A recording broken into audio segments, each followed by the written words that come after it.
भजन बिन जीवा ना सुनी बाजा। भजन बिना भाई जागे न सुगना। भजन बिना भाई जागे न सुगना। दुनिया में दुख के सिवा पाई कुछ ना। दुनिया में दुख के सिवा पाई कुछ ना। संत जगई है सुना के आवाजा। भजन बिन जीवा ना सुनी बाजा।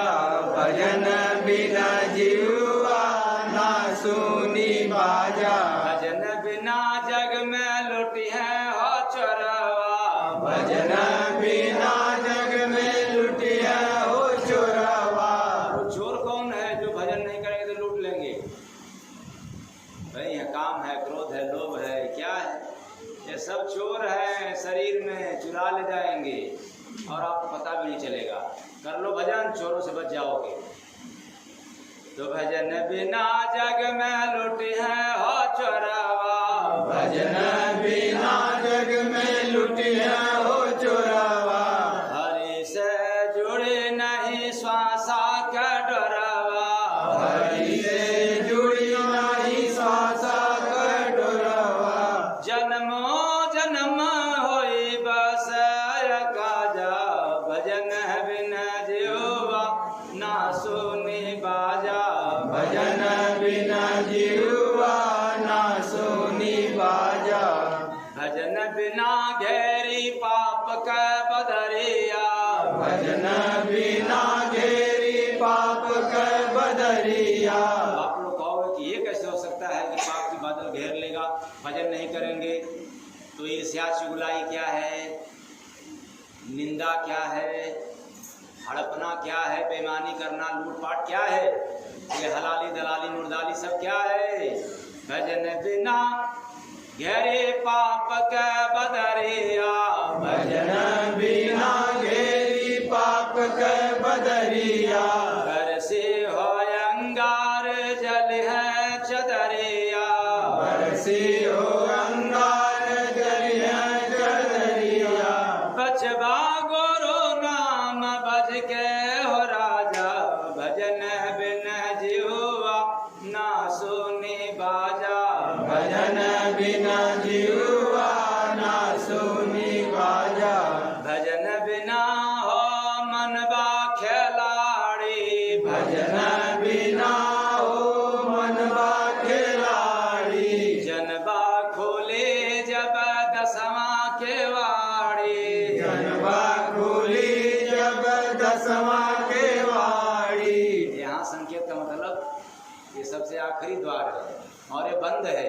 संतों की कृपा होगी तो खुल जाएगा, भगवान की भी कृपा होगी तो खुलने वाला नहीं है। संत की कृपा होगी 10वां द्वार खुल जाएगा।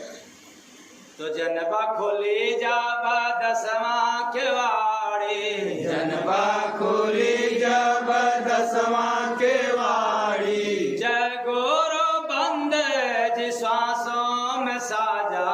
भजन बिन जीवा ना सुनी बाजा। भजन बिना जीवा ना सुनी बाजा। मिलल बानर तनवा कवनो हो काजा। भजन बिन जीवा ना सुनी बाजा। भजन बिना जीवा ना सुनी बाजा। साहेब सबका साहेब सबका। तो अभी अभी आप लोगों ने भजन के माध्यम से सुनने को मिला कि भजन बिन जीवा ना सुनी बाजा। कौन सा बाजा? जो शादी विवाह में बजता है, उसमें भजन करने की क्या जरूरत है? वो तो खुद ही खुशखबरी है। वो तो खुशहाली में बजाया जाता है बैंड बाजा। और इस संसार में तो ये बैंड बाजा दो जगह बजता है, या तो बिल्कुल गम में या तो बिल्कुल खुशी में, ये बीच में तो बैंड बाजा बजता है।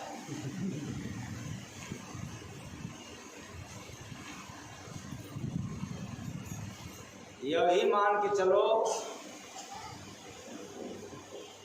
एक जन्मते समय बाजा बजता है और दूसरा मरते समय।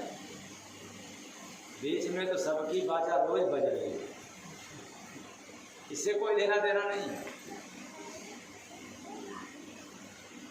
बात परिणाम जो भी हो, मतलब इससे नहीं है, लेकिन गम और दुख।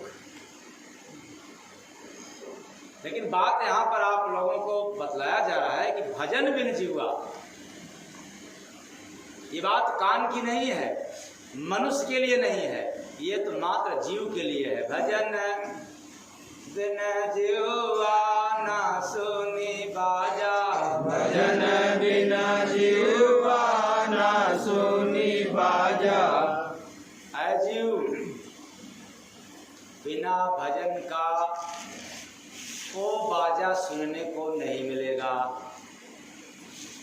तो बात समझ में नहीं आता है कि वो बाजे की आवाज क्या है, उस बाजे को बजाने वाला कौन है, सुनवाने वाला कौन है। तो गुरु महाराज ने बताया कि बाजा हरि का बज रहा, सुने गुरु का दास। किसका दास? गुरु का। घट में अपने जय गुरु बंदे पकड़ लिया जो श्वास, श्वास को पकड़ना आप लोग जानते हो, कैसे पकड़ा जाएगा श्वास को? तो सोचा कि हाथ से पकड़ लिया जाए, कैसे? जैसे नोट पकड़ते हैं, और 99, 100, 101, 1001, 10,001, 1,00,001, फिर क्या बात है, लाख है तो करोड़, करोड़ है तो बढ़ता जाएगा। अरे श्वास की डोर हाथ से पकड़ में आने वाला नहीं है, तब फिर कैसे पकड़ोगे? समस्त वेदों में, पुराणों में और संत महात्माओं ने अपने अपने विचारों से व्यक्त किया है कि श्वास को पकड़ लो, श्वास की डोर को पकड़ लो, प्रभु मिल जाएंगे। और आप लोग भगवान को पाने के लिए पता नहीं कहाँ से कहाँ जाते हो, क्या क्या पकड़ते हो हाथ में, समझ में नहीं आता। कोई नारियल पकड़ के लेके जाता है, यही बात नहीं, कोई चुनरी पकड़ के ले जाता है, कोई पता नहीं अगरबत्ती क्या क्या पकड़ करके ले जाता है भगवान को पाने के लिए, और आज तक प्रमाण नहीं मिला। और श्वास की डोर पकड़ने वालों को प्रमाण है। और आराम से हम लोग ले जाते हैं नारियल को और खूब फटक के चढ़ा देते हैं। कहाँ चढ़ाते हैं? मंदिर के द्वार पर। मतलब आप लोग खाते नहीं ना हो तो चढ़ाते हो ना? अच्छा, प्रसाद चढ़ा करके प्रसाद। मेरा मानना है कि काश इस संसार में देवी देवता नहीं रहते, मंदिर नहीं रहता, तो हम लोग प्रसाद भी नहीं खाने लायक हैं। क्योंकि चाप के बस नटई लटकूस लो, ये प्रसाद नाम पड़ा तो गलीमत आ गई, संतुष्टि मिलना शुरू हो गया। किससे? प्रसाद से। ईमानदारी से बताओ, नटई तक गटई तक आप लोग ठूस ठूस के जबरदस्ती खाते हो, पेट भरा? हाँ, संतुष्टि मिला? और थोड़ी सी प्रसाद खाते हो, पेट तो नहीं भरता, संतुष्टि? हाँ, किस लिए? भोजन से कि प्रसाद से? प्रसाद। बस यही अपने घर में प्रसाद बना करके खाओ। ये भोजन पका के खाओगे तो ये पेट भरने वाला, क्रांति ही क्रांति होगी। शांति पाना है तो प्रसाद में जाओ, और क्रांति पैदा करना है तो भोजन में जाओ,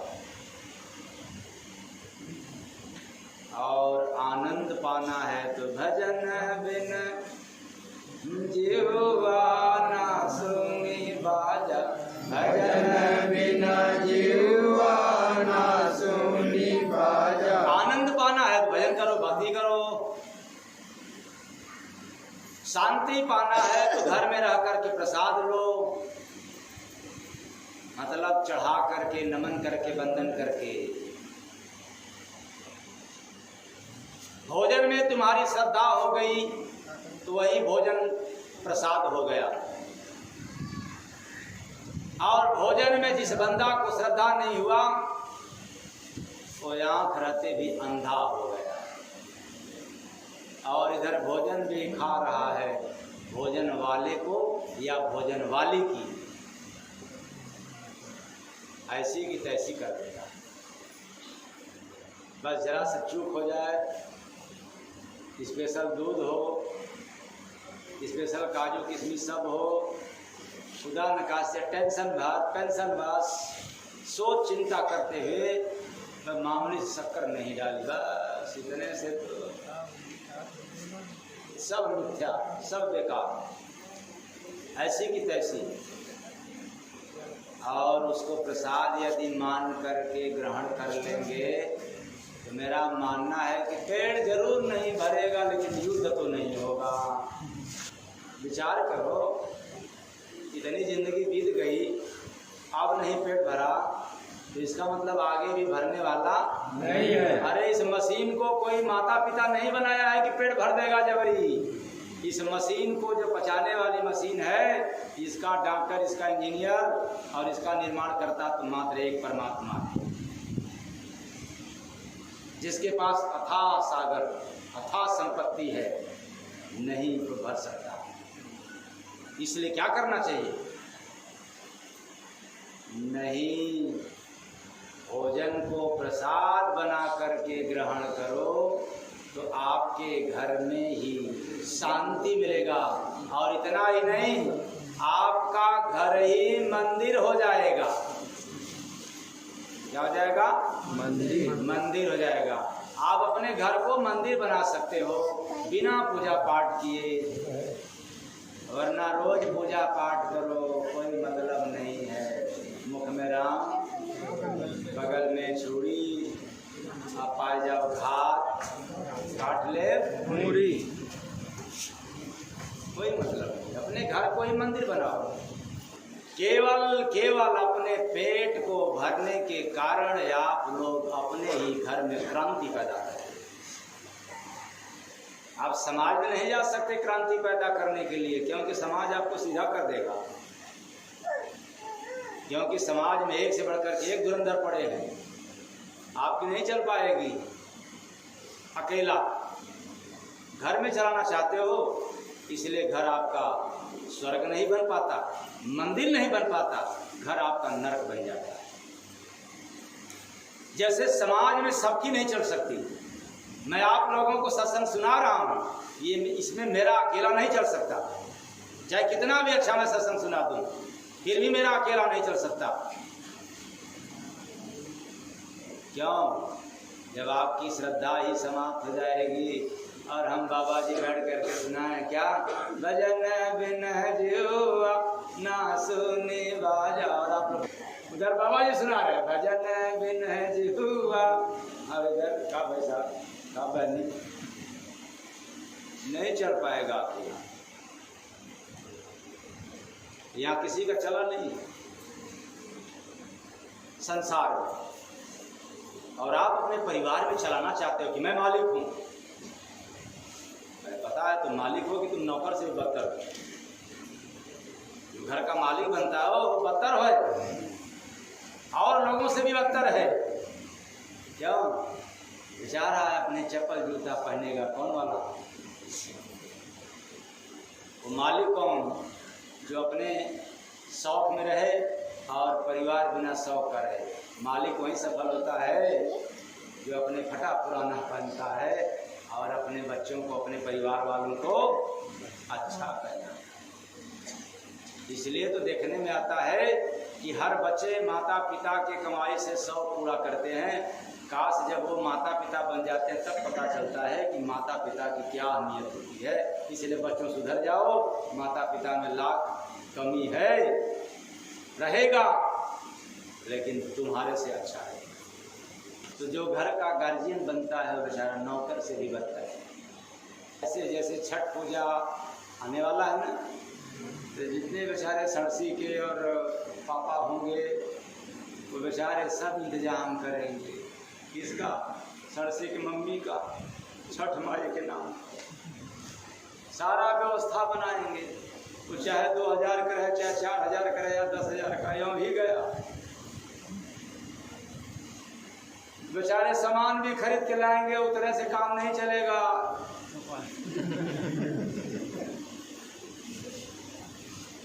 सर पे रख करके ले जाएंगे भी कहाँ?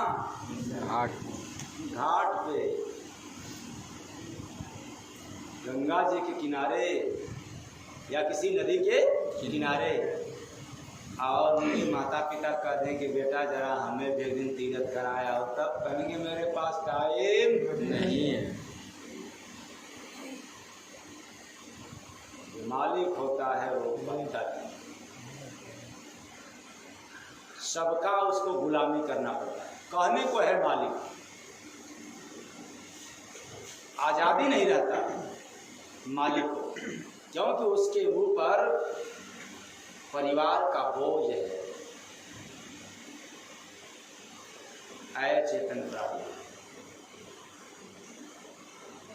हम लोग केवल अपनी अपनी सुख सुविधा के कारण ही आज लोगों से तकरार कर रहे हैं, और अपनी अपनी सुख सुविधा के कारण ही भक्ति भजन को भूले हुए।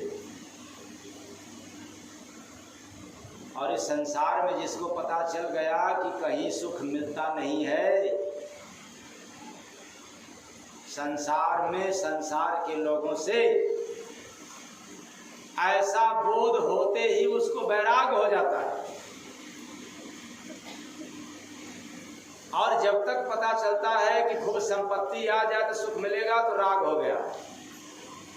आलीशान मकान बन जाए तो राग पैदा हो जाएगा, या हमारा बेटा ऐसा लायक बन जाए तो राग पैदा हो जाएगा। भक्ति नहीं कर सकता, सुख नहीं मिल सकता। और जब ही पता चलता है कि यहाँ सुख तो मिलता ही नहीं, यहाँ सुख अर्थात संसार में सुख मिलता नहीं, मिलता ही नहीं, तो फिर आप लोग कहोगे कि ये सब सारी दुनिया फिर क्या है? खजूली के समान। किसके समान? खजूली। खजूली मीठा खाते हो बढ़िया लगता है ना, ऐसे ही सुख है। खाते समय तो सुख है और पचाते समय दुख। खाने को तो खाते गए मीठा, और ज़्यादा खा लोगे गैस बनेगा। कुछ लोग कहेंगे हाँ मीठा खाने से गैस बनता है, तुम्हें अनुभव नहीं है, खा के देख लो। जिस दिन मीठा ज़्यादा खा लोगे उस दिन भोजन कम करना पड़ेगा। और यदि मीठा भी चाप के खा लिया, भोजन भी चाप के खा लिया, तो दूसरे दिन या तो भोजन बंद करना पड़ेगा या तो दवा खाना पड़ेगा। इतना खतरनाक है, लेकिन पता ही नहीं चलता। जैसे महिलाओं का प्रसिद्ध है चाट चटनी, चाट को खा लें शाम के टाइम, और खूब चाहें कि उसके बाद भोजन भी चाट कर लें, तो उधर चाट और इधर फिर लगा दिया बाट। पेट भरने के चक्कर में, सुख पाने के चक्कर में, और यहाँ सुख मिलता ही नहीं। क्यों? कि यह दुनिया दुख की सागर है, ये दुनिया दुख की सागर है। चारों तरफ दुख ही दुख है। शादी विवाह करते हो उसमें भी दुख है, आप दुकान बनवाते हो उसमें भी दुख है, और दुकान करते हो तो भी दुख है, मकान भी तैयार करते हो तो भी उसमें दुख है। बता दो क्यों? क्योंकि जब हम लोग जन्मते हैं तब भी दुख है, मरते हैं तब भी दुख है, और दुख ही दुख है। फिर इतना लफड़ा क्यों फाल देते हो आप? अरे जन्मते हो तो भी कोई कपड़ा नहीं रहता, और मरते हो तो भी बिना कपड़े का जाते हो। तो अपवाद स्वरूप में कोई कहेगा कि नहीं कपड़ा तो रहता है, तो बिना पॉकेट वाला रहता है, लंगोट पहना दिया जाता है बिना पॉकेट वाला, और मरते हो तो भी कपड़ा ढक दिया जाता है, और वो भी बिना पॉकेट वाला। क्योंकि और जो कफन भी बनाया जाता है उसमें भी कोई पॉकेट नहीं है। लेकिन पॉकेट के नाम पर इतना लफड़ा, न जन्मते समय पॉकेट, न मरते समय पॉकेट, और जीवन में पॉकेट भरने में ही परेशान।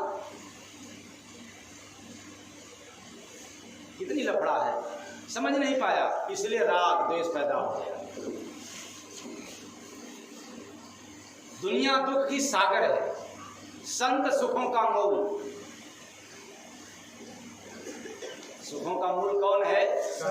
संत। इसलिए रामचरितमानस में गोस्वामी दास जी को लिखना पड़ा, संत मिलन सम सुख जग।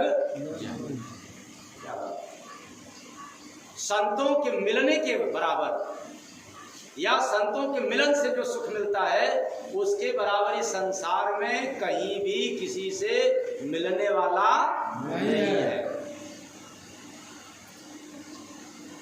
ये बात प्रमाणित है, कोई कपोल कल्पित बात नहीं है। बस अपनी एक्सपीरियंस की आवश्यकता है, अनुभव की जरूरत है। ये अनुभव की नजर जरा उठा करके देखो, दौड़ाओ, किससे सुख मिला अब तक, और कितना आपने जीवन में संचित किया। भोजन किया सुख के लिए, और बदले में क्या मिल गया? ज्यादा तीखा मीठा खा लिया तो बवासीर, खाते समय तो बड़ा सुख मिला, फिर बाद में बीमारी क्या हो गई? ज्यादा मीठा या बेसन मैदा की चीज खा लिया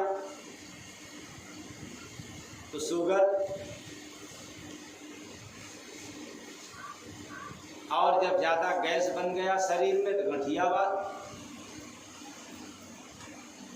जो ज्यादा मसालेदार चटपटा चीज खा लेता उसको गठियावाद। आप नहीं खाते हो ज्यादा, थोड़ा थोड़ा खाते हो ना, हाँ, और थोड़ा कर देना। तो आप लोग कहोगे आप खाने के पीछे क्यों पड़े? हम लोग तो कभी भजन मैंने सुनाया था कि संत आते हैं जग में तेरे लिए। किसके लिए? तो संत सुनाते हैं जो कुछ तेरे लिए। और कभी कहते कहते मैंने ये भी कह दिया था आखिरी में कि हम गाड़ी में चलते हैं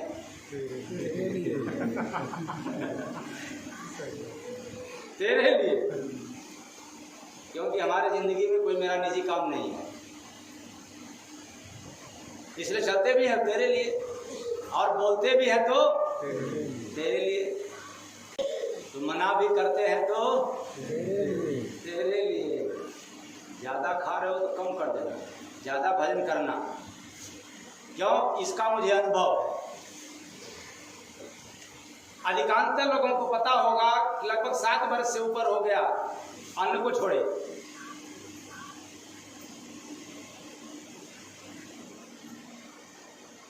साग सब्जी एक टाइम,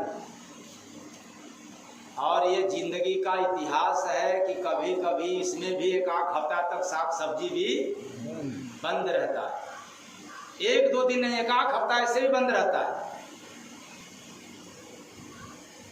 और 2-3 दिन से तो इसी समय भी बंद है। लेकिन कोई दिक्कत, कल भी सत्संग सुनाया दहाड़ के, आज भी सुना रहा हूँ, कल भी सुनाएंगे, कहीं और पर सुनाएंगे। सुनाना डेली है, कोई फर्क नहीं। आप लोगों का दिमाग पहुंच गया केवल क्या करने के लिए, बस आदत बन गई है। नहीं खाएंगे जिएंगे नहीं, नहीं खाएंगे तो जिएंगे नहीं। मेरे पास आते हो, मेरा तो नकल करो।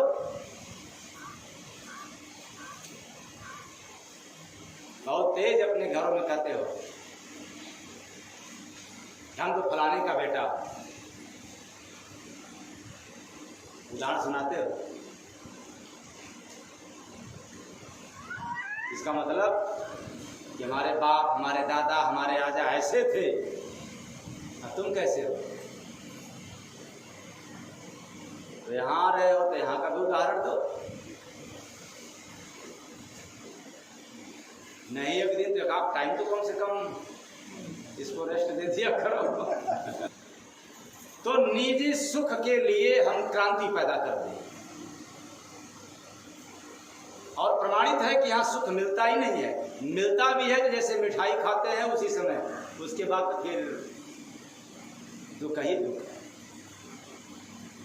दूसरा उदाहरण खजूली के समान। खजूली जब हो जाती है, खजलाते हैं, बड़ा अच्छा लगता है, और जब खजलाना बंद हो जाता है फिर मिर्च के समान या आग के समान जलता। ऐसा ही संसार का सुख है।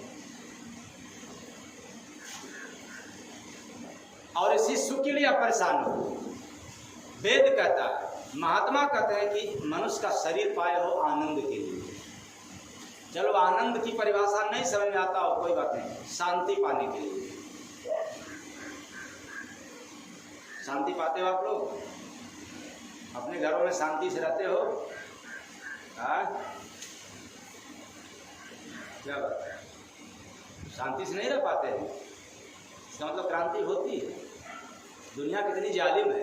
एकांत में बैठा दिया जाए तो बोरियत महसूस, अरे सुनना आसाना है,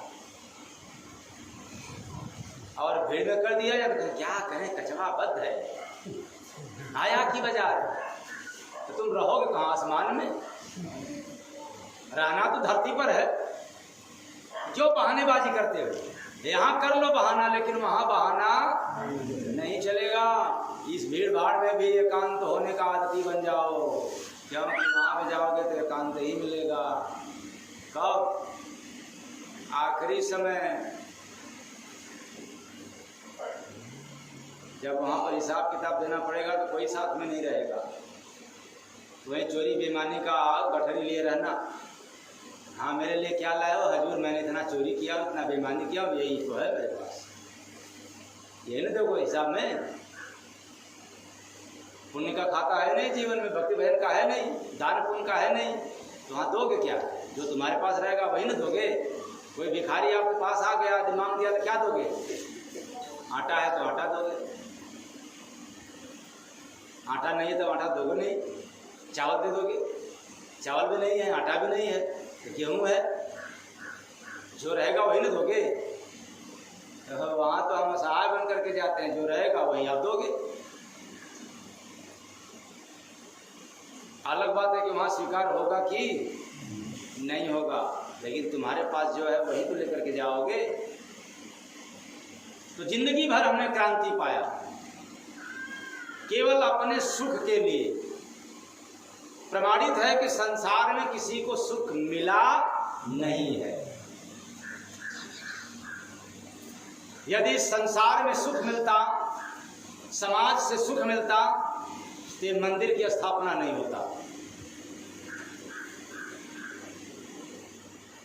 जब कभी क्रांति पैदा होती है तो शांति लेना होता है, शांति पाना होता है, तो कहाँ जाते हैं हम लोग?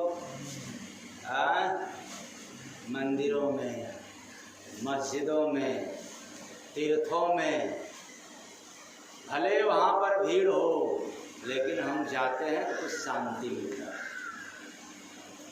और कहीं उससे कम शमशान घाट पर शांति नहीं मिलती है, उससे ज़्यादा शांति मिलती है। कहाँ?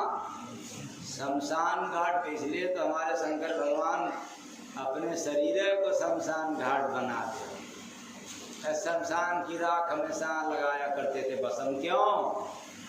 क्योंकि इससे वैराग रहेगा। शमशान की राख बड़ी शुद्ध होती है। ये ज्ञानी लोग अशुद्ध मानते हैं। ज्ञानी लोग, आडंबरी लोग, पाखंडी लोग अशुद्ध मानते हैं। अध्यात्म तो कहता है कि सबसे सुनहरा समय होता है मौत का। जन्म का तो बड़ा दुखद समय होता है। क्यों? क्योंकि अब तो जिंदगी भर लफड़ा, ये नहीं है तो वो नहीं है, तो ऐसा करना है वैसा करना है। अब तो मौत, संसार में पुनः आने का आपको रिजर्वेशन मिल गया। मौत वापसी, रिजर्वेशन है संसार में आने का। संसार से जाने का तो भी कोई मतलब नहीं है, आज जाना है कि कल जाना है कि क्या लेकर के जाना है। वापसी टिकट है, इतना सुनहरा है। और नहीं तो और क्या, कितना सुनहरा है। जब कंधे पर लेकर के जाते हैं तो बोलते हैं श्री राम नाम। फिर कोई नहीं कहता है कि बेटा ही सत्य है, बिटिया ही सत्य है, दुकान सत्य है, मकान सत्य है, काम सत्य है। बल्कि चाहे अंधा हो, अज्ञानी हो, ज्ञानी हो, पढ़े लिखे विद्वानी हो, सबने यही कहते हैं कि श्री राम नाम सत्य है। हाँ, भले जिंदा रहोगे तो फिर राम राम सत्य नहीं है, काम सत्य है, लेकिन मुर्दा हो गए राम नाम सत्य। विचार करो, यहाँ सुख नहीं है। शांति मिलता है शमशान घाट पे, शांति मिलता है मंदिरों पर, मस्जिदों पर, तीर्थों में, भले ही क्षणिक मिलता है, लेकिन इन जगहों पर मिलता है। और ऐसे जगहों पर जाने के लिए आपके पास समय नहीं है। और मैं तो कहता हूँ समय कीमती है, भजन में लगा दो। समय कीमती है, भजन में लगा दो। श्वास गिनती है, भजन में लगा दो। श्वास गिनती है, भजन में लगा दो। संभल जायही है, संभलने का मौका। संभल जायही है, संभलने का मौका। नहीं तो डूबेगी मजेदार नौका। नहीं तो डूबेगी मजेदार नौका। फिर नहीं मिलती है, भजन में लगा दो। फिर नहीं मिलती है, भजन में लगा दो। तो समय कीमती है, भजन में लगा दो। ये समय बार बार मिलने वाला नहीं है। और याद रखना, इस जीवन में, संसार में मनुष्य शरीर से ही स्टार्ट होता है प्रारब्ध, भूत, वर्तमान, भविष्य। आप चाहो तो मनुष्य शरीर से अपना भविष्य सुधार सकते हो, इसी मनुष्य शरीर से वर्तमान की सुधार कर सकते हो, और इसी मनुष्य शरीर से भूत भी सुधार सकते हो। सब कुछ सुधारने का चांस है मनुष्य शरीर से। याद रखना, राष्ट्रीय पक्षी यदि मोर का भी तन मिल जाएगा इस जीव को, तो भी अपना सुधार नहीं कर सकता। राष्ट्रीय पक्षी। और क्या बात है, जंगल का राजा शेर, और पानी की रानी मछली। ऐसा भी समय सुनहरा मिल जाएगा तो भी सुधार नहीं हो सकता। केवल मनुष्य तन में ही सुधार करने का अवसर मिलता है। चाहो तो अगला बना लो, चाहे तो अगला और पिछड़ा प्लस जो चल रहा है सब बिगाड़ लो। इसलिए यह समय बड़ी कीमती है। केवल अंगुली पर माल ही मत गिनना। माला भी गिनना। केवल माल गिनते रहोगे तो ये तो पता है ना कि माल तो लोग गिनने वाले ले लेंगे, छोड़ने वाले नहीं है। और माला जो घुमाए रहोगे वही काम में आने वाला है। इसलिए समय कीमती है, भजन में लगा दो। समय कीमती है, भजन में लगा दो। जिसकी अंगुलियां केवल माल गिनने में व्यस्त है, समझो वही दुनिया में सबसे पस्त है। क्यों? मनुष्य का शरीर पाए रहो केवल रुपया गिनने के लिए। ये माला किस लिए बना है? कुत्ता गिनेगा माला? हाँ, पाल करके देख लो, पालतू कुत्ता भी माला नहीं गिन सकता, गधा भी माला नहीं घुमा सकता, शेर भी नहीं घुमा सकता, लेकिन मनुष्य घुमा सकता है। इसलिए माल गिनोगे तो शरीर के काम आएगा, जीव के काम आने वाला नहीं है।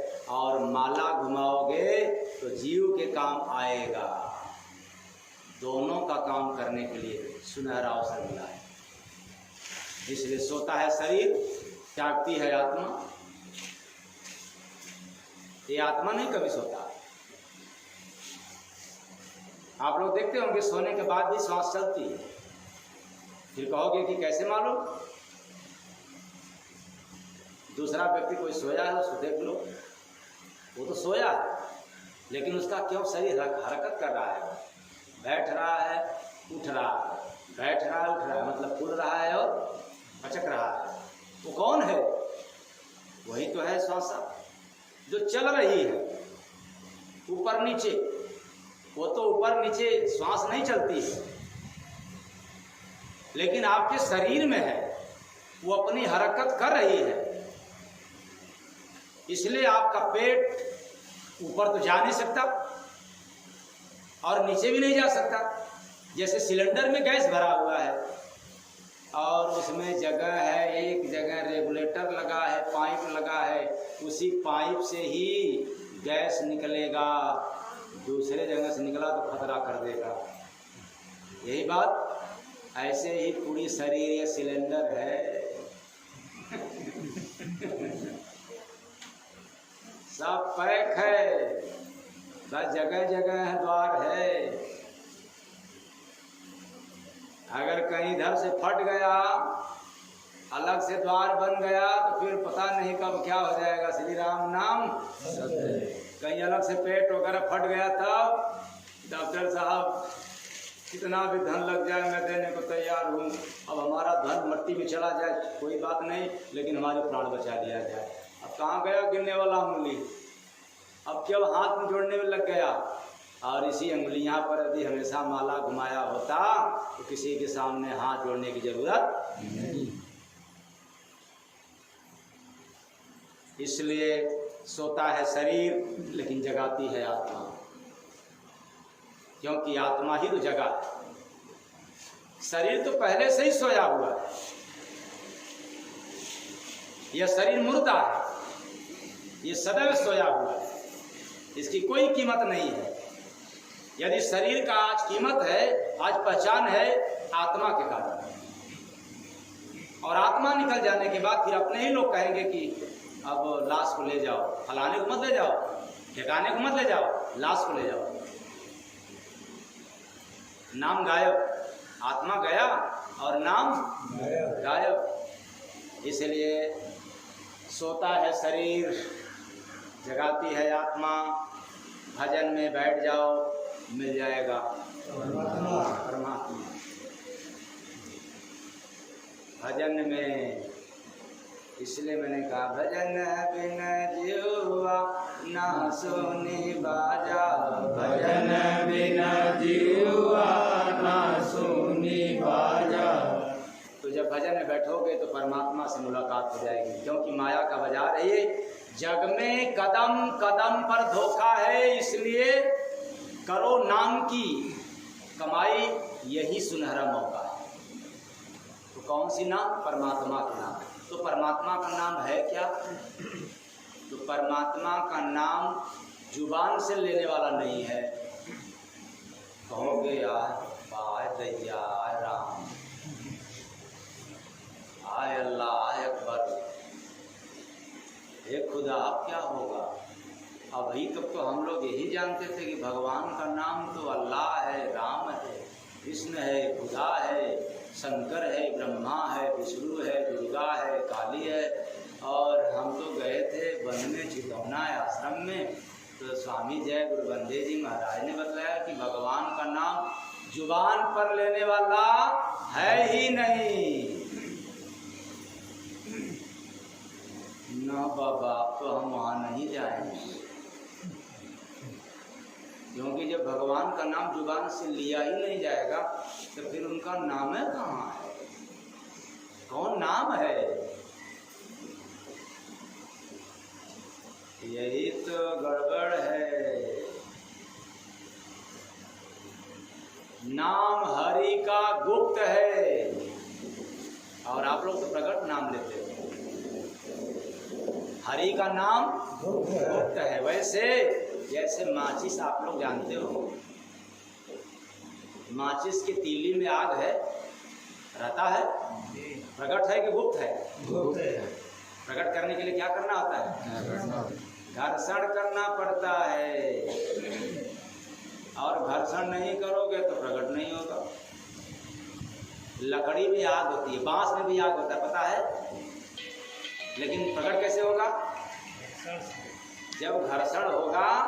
आप लोग देखते होंगे जब कहीं कहीं हवन यज्ञ होता है तो लकड़ी मंगाया जाता है और उसमें बुरादा डाल दिया जाता है, और लकड़ी में फिर डाल करके उसको ले करके रस्सी से हैचों खींचते हैं दोनों तरफ से। जब वो लकड़ी गर्म होता है तो उसकी गर्मी से फिर क्या पैदा होती है? आग। तो दूर दराक वाले बैठे कहते हैं हाँ, हवन संपन्न हो गया, आग आग गया। लकड़ी से आग, लकड़ी में आग।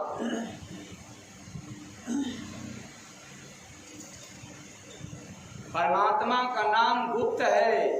वो कैसे? दूध में घी है। देखते हो आप लोग दूध में घी? नहीं देख पाओगे। वैज्ञानिक का चश्मा लगा के देखो, वैज्ञानिकों का चश्मा लगा के देखो कि दूध में घी है, वो कहाँ है? तो न चश्मा से देखेगा न बात को मानोगे। लेकिन दूध पर जब आप मेहनत करोगे, दूध को खौलाओगे, फिर जब शीत गर्म होगा उसमें ठंडी चीज़ डालोगे, तब फिर क्या जमेगा? दूध अपना स्वभाव बदल दिया, दही हो गया। फिर दही को मथना पड़ेगा, उसके बाद उसमें से फिर क्या निकलेगा? मक्खन। मक्खन को फिर तपाओगे तो क्या निकलेगा? घी निकलेगा। तब देखने को मिलेगा दूध इतना, दही इतना, मक्खन इतना और घी यही सार है। नाम इतना है, असार है। एकमात्र प्रभु का नाम जो तुम्हारे भीतर है, यही सार है, जिसमें ध्वनि है। इसलिए गोस्वामी दास जी ने रामचरित में बताया भगवान के नाम पर कि एक यानी है अरूप या नामा, आज सच्चिदानंद पर धामा। वह तो एक है, अनी है, उसके पास कोई इच्छा नहीं है और उसके पास कोई रूप भी नहीं है। एक यानी अरूप और नामा, कोई नाम नहीं है। तो आप लोग जो नाम लेते हो ये तो बड़ात्मक नाम है। और इसी को कबीर साहब ने लिखा कि मत्स्य कागज छुयो नहीं, कलम गयो नहीं। वो न लिखने में आता है न बोलने में आता है, तब आता किस में? सुनने में आता है। कैसे? जब आप ध्यान में हो जाओगे, भजन में। इसलिए मैंने कहा भजन बिन जीवा ना सुनी बाजा, भजन बिन जीवा ना सुनी बाजा। मिलल बा नर्तनवा कवने हो काजा, भजन बिन जीवा ना सुनी बाजा, भजन बिन जीवा ना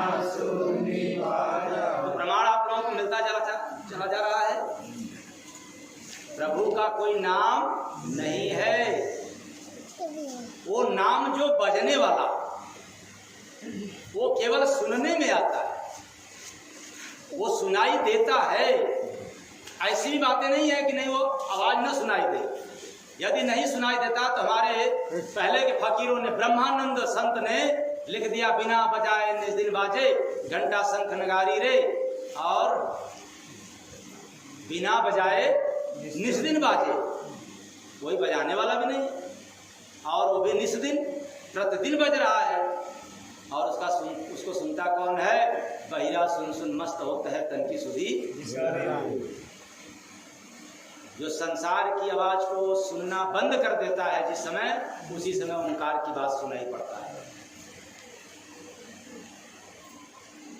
और उसी के वो हमारे गुरु महाराज ने बताया, भजनवा मन मंदिर में सुनायो, भजनवा मन मंदिर में सुनायो, सतगुरु मेरे त्रिकुट महल में बिनती सुन के आयो, भजनवा मन मंदिर में सुनायो, भजनवा मन मंदिर में सुनायो, घंटा शंख बजत नगाड़ा, घंटा शंख बजत नगाड़ा, हंस सुनत है प्रेम पहाड़ा, हंस सुनत है प्रेम पहाड़ा। तो ये घंटा शंख बजता है जैसे मंदिरों में बजाया जाता है। कोई बजाने वाला होता है और बजाने वाला बंद कर देता है तो फिर आवाज भी बंद हो जाता है। लेकिन यहाँ बिना हाथ पांव वाला बजाता है। कहोगे वो कैसे बिना हाथ पांव वाला बजा सकता है? यहाँ संसार में कहा गया है कि 2 हाथ से ताली बजती है, 1 हाथ से नहीं बज सकता।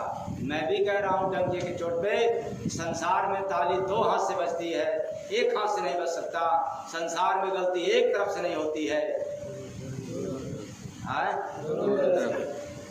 और जितने ये चालाक हैं वो कहते हैं मेरे में गलती नहीं है, फलाना में। अरे तेरे पास कहाँ से आँख हो गई देखने की? तुम्हारी आँख कहाँ इतनी शुद्ध हो गई? लेकिन मैं दावे के साथ कहता हूँ कि तेरे मन मंदिर में 1 हाथ से ताली बज रहा है। अगर समय है, वक्त है, तो किसी संत फकीर के शरण में जाओ, दुआ मिल जाएगी। तो 1 हाथ से ताली बजता हुआ आपको दिखाई देगा। वही है बिना बजाए निज दिन बाजे। ये जो श्वास है ये अपने आप में बाजा बज रहा है। और प्रमाण बाहरी हवा चलता है ना, हवा चलता है, स्लो चल रहा है, धीरे धीरे चल रहा है तो कोई बात नहीं। लेकिन जब यही हवा तेज चले तो आवाज, जब हवा तेज चले तो आवाज सुनाई देगा, स्लो चलेगा तो नहीं सुनाई देगा। और उससे भी प्रचंड हवा तुम्हारे अंदर चल रही है, वरना इस रोम में, इस बाल में कोई ताकत नहीं है। इस बाल को भी हिलाने वाला तेरे अंदर जो सांस चल रही है, उसके अंदर इतनी ऊर्जा, इतनी कैपेसिटी है जो ये घुमड़ घुमड़ करके बाहर निकलता है, वाइब्रेट करता है, जबरदस्त कंपन है। इसलिए जब आप रोगी हो जाते हो, भोगी हो जाते हो, ये सांस स्लो हो जाती है, मतलब जल्दी जल्दी चलने लग जाती है, इसकी क्षमता बढ़ जाती है, कुछ काम नहीं करता है। आँख है नहीं दिखाई देता, कान है सुनाई नहीं देता, हाथ है उठता नहीं। और ये बर्तन, ये शरीर स्वस्थ है तो क्या बात है, ऊर्जावान तो हो ही। तुम्हारे पास तो ऐसी ऊर्जा है कि तुम इसी ऊर्जा से चाहो तो भगवत प्राप्ति कर सकते हो। तुम्हारे पास ऐसी ऊर्जा है, इसी ऊर्जा से संसार बसा सकते हो। मनुष्य का व्यक्तिगत ऊर्जा नहीं है, परमात्मा की ऊर्जा है। तो ऊर्जा का केंद्र बिंदु कहाँ है? नाभि। कहाँ है? नाभि। इसलिए हिसाब से भोजन करोगे तो ये ऊर्जा ऊर्जा आपकी ऊपर जाएगी। अब बेहिसाब भोजन करोगे तो ऊर्जा कहाँ जाएगी? नीचे। तो नाभि के नीचे ऊर्जा गई तो संसार, और नाभि के ऊपर ऊर्जा उड़ गई तब।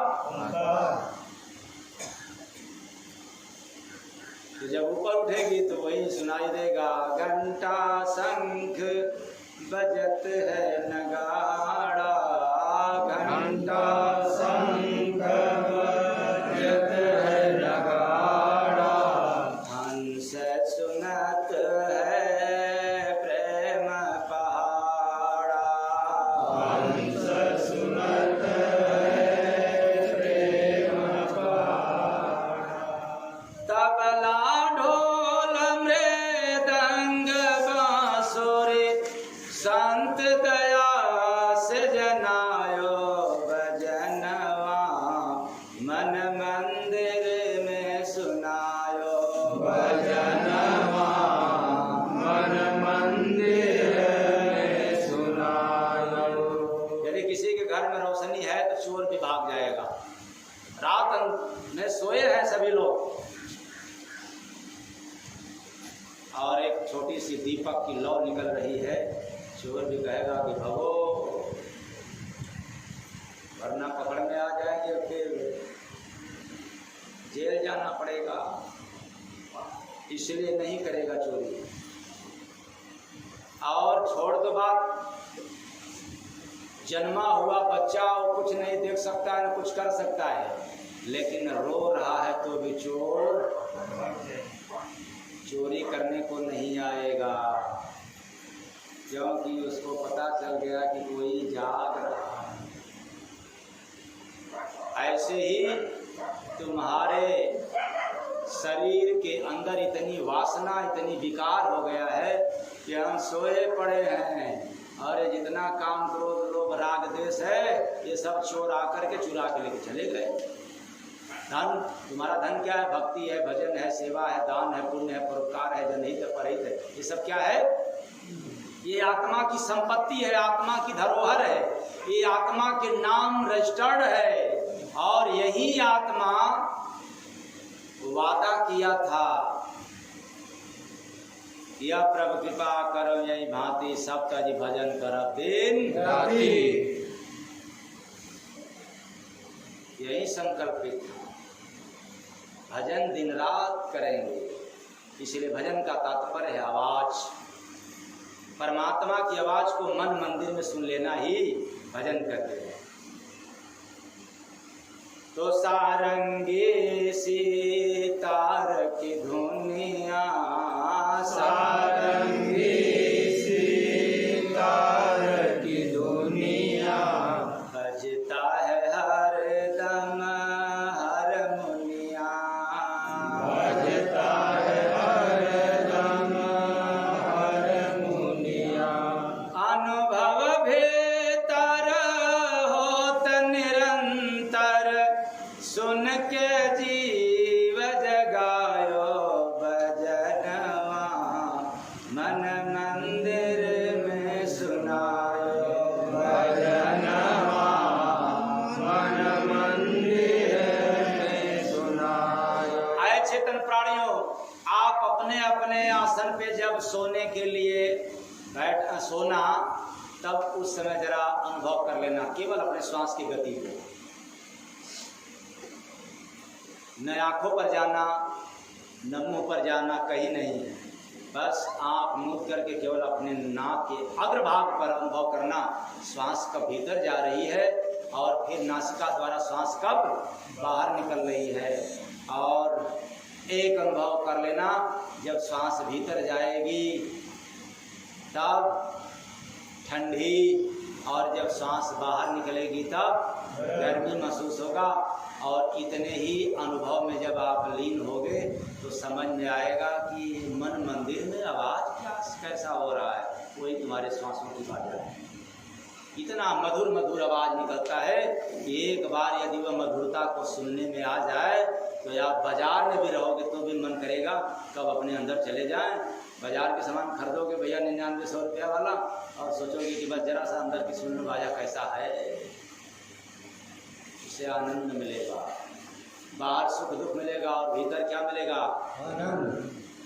तो डमरू और करताल भी बजता, डमरू और करताल भी बजता, बिन सुनत निज देश में चलता, बिन सुनत निज देश में चलता। ऐसे तो आवाज आपको 600 प्रकार की सुनाई पड़ेगा, सारी राग आपको सुनाई पड़ेगा, लेकिन आखिरी की ये पहचान है कि आपको जब भी बंसी की आवाज जब मिलेगा तब समझ में आएगा कि अब मैं आखिरी अंतिम पड़ाव पर हूँ, क्योंकि वहाँ के बाद ये आवाज क्या हो जाएगा? बंद हो जाएगा और आपका प्रवेश हो जाएगा कहाँ? भंवर गुफा में। और भंवर गुफा में जाते ही अब केवल आप एक धुन को ही सुनोगे, बाकी कोई राग वहाँ पर नहीं होगा। ये अंतिम आवाज है आत्मा के लिए, ये आत्मा के धरोहर है, ये आत्मा के लिए मार्ग है प्रभु के पास जाने के लिए। तो सतगुरु संगत कार्य भजन में भंवर गुफा दर्शायो भजनवा, मन मंदिर में सुनायो भजनवा, मन मंदिर में सुनायो। सदगुरु का संगत जब होगा, किसी फकीर की शरण में जब आप रहोगे, वह भी तत्वदर्शी महापुरुष, और महापुरुष की पहचान क्या है? केवल ब्रह्मा विष्णु महेश राम अल्लाह के बारे में न बताने वाला हो, ये इसके पार ब्रह्म की जो सीमा है उसका पर्दा खोलने वाला, यानी काल के दरबार का, उसके बाद भंवर गुफा का यानी महाशून्य का, फिर भंवर गुफा का, उसके बाद सतलोक का, उसके भी ऊपर है राज। ये सब राज जो खोलने वाला होगा, समझना कि उसी जगह मेरा भी राज बन जाएगा, काज बन जाएगा। यदि जो राज खोलने वाला नहीं मिलेगा, केवल नाम गिनाने वाला मिलेगा, तो नाम तो वेद में भी लिखा हुआ है, वेद में लिखा है अच्छी अच्छी बातें, भगवान की बात है वेद में, लेकिन वेद ही सब कुछ है ऐसी बातें नहीं है। तो ये राज बड़ा बिरला ही संसार में सुनने को मिलता है। मन मंदिर में सरगम सारा, मन मंदिर में सरगम सारा, सुना दियो सतगुरु करतारा, सुना दियो सतगुरु करतारा, शब्द भेद सतगुरु साहेब ने कृपा कर के बतायो भजनवा, मन मंदिर में सुनायो भजनवा, मन मंदिर में सुनायो। सूरत सुहागिन करती आरत, सूरत सुहागिन करती आरत, सूरत सुहागिन, सूरत माने आत्मा, सुहागिन का मतलब जिसको आवाज सुनाई देने लग गया भगवान की, वो पूर्णतया सुहागिन आत्मा हो गई। अब उस आत्मा की पहचान हो गई।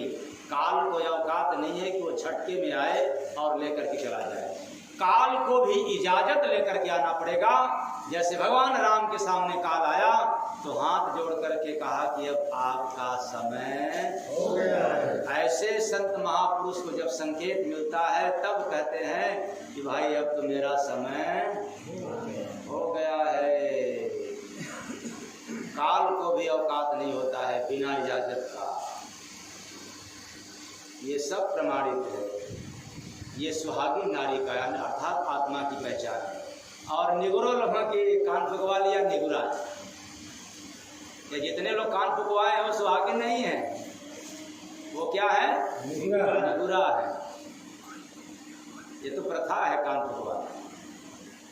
जितने लोग पूजा पाठ करते हैं ये निगुरा है, सगुरा नहीं। और निगुरा आत्मा की कोई फिक्र नहीं है, पता नहीं कब काल झटका देगा, कब माया झटका दे देगी, इसकी कोई गारंटी नहीं है। दसुरत सुहागिन करती आरत, सुरत सुहागिन करती आरत। ये मैं शॉर्टकट में आज राज बतला रहा हूँ, जबकि यहाँ का नियम है कि ऐसी आत्मा के नयन से या ऐसे साधक के नयन से हमेशा नीर निकला करता है। वो विरह में, उस विरह में भी उसको आनंद मिलता है, इसलिए ऐसे जो फकीर होते हैं उनका नयन हमेशा गीला रहता है। वो अपने गुरु की याद में, प्रभु की याद में, ये पहचान है सुहागिन नारी का, सुहागिन जीव का। तो सुरत सुहागिन करती आरत, सुरत सुहागिन करती आरत, गुरु रूप चढ़ चौक निहारत, गुरु रूप चढ़ चौक निहारत।